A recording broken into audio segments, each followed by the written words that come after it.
The first ever Korea-Africa summit has wrapped up in and around Seoul, involving South Korean President Yoon Suk-yeol and 25 visiting state leaders among delegations from 48 nations.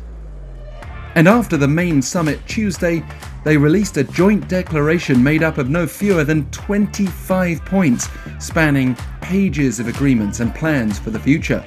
Generally, they agreed to work on three pillars: shared growth, sustainability, and solidarity.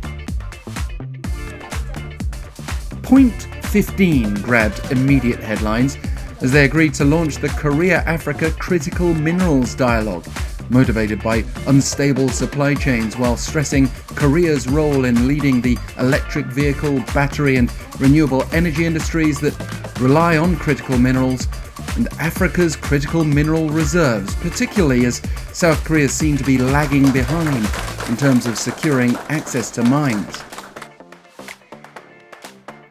To move forward, South Korea will expand official development assistance to up to $10 billion by 2030 and provide export financing of about $14 billion to help Korean companies increase trade and investment in Africa. And there was a chance for them to more directly connect on that level during Wednesday's business summit between industry leaders from Korea and Africa. Bearing in mind that South Korea's trade with all of Africa makes up just 2% of its total imports and exports, there's a lot of scope for expansion. But there was also another specific area of cooperation that is of pressing importance to Seoul in particular: pressuring North Korea to abandon its nuclear weapon ambitions.